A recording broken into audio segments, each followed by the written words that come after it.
500টি স্বাক্ষর দিতে গ্রাফাইট পেন্সিলের 55.6 মিলিগ্রাম খরচ হয়। অর্থাৎ আমরা যদি 500টি সিগনেচার দেই তাহলে গ্রাফাইট পেন্সিলের যে পরিমাণ গ্রাফাইট খরচ হয় তা হলো 55.6 মিলিগ্রাম। তো বলছে একটি স্বাক্ষরে কতটি কার্বন পরমাণু খরচ হয়। তো এখানে গ্রাফাইট আসলে কার্বনের তৈরি, তো আমরা নির্ণয় করব আমাদের যেহেতু বলছে একটি স্বাক্ষরে কতটি কার্বন পরমাণু খরচ হয়, তো আমাদের একটি স্বাক্ষরেরটাই নির্ণয় করতে হবে। তাহলে 500টি স্বাক্ষরে গ্রাফাইট কতটুকু আছে?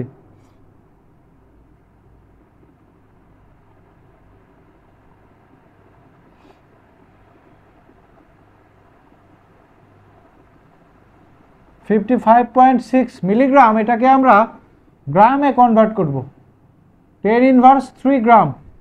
অর্থাৎ 500টি স্বাক্ষরে এত গ্রাম গ্রাফাইট আছে। সুতরাং একটি স্বাক্ষরে গ্রাফাইট থাকবে 55.6 × 10⁻³ গ্রাম ডিভাইডেড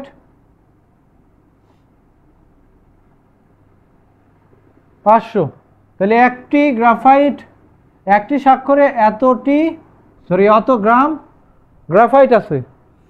তো আমাদের নির্ণয় করতে বলছে যে প্রতিটি স্বাক্ষরে কার্বন পরমাণুর সংখ্যা, তার মানে এই যে n নির্ণয় করতে বলছে, কার্বন পরমাণুর সংখ্যা নির্ণয় করতে বলছে।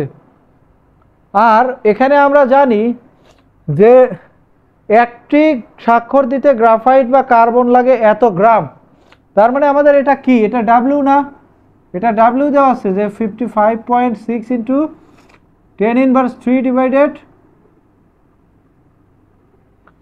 তাহলে এটা হচ্ছে ওয়েট দেয়া আছে।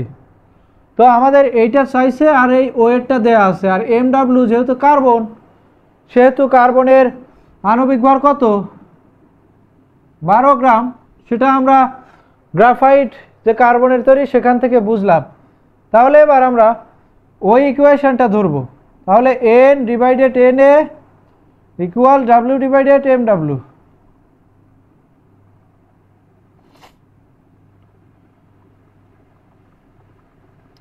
তাহলে আমরা পুরোটা বসায় দেই 55.6 × 10⁻³ ডিভাইডেড ইন্টু 6.023 × 10⁻23 ডিভাইডেড আণবিক ভর 12।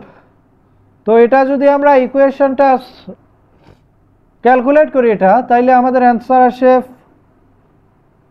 5.58 × 10⁻18। অর্থাৎ প্রতিটি স্বাক্ষরে কার্বন পরমাণু আছে এতটি।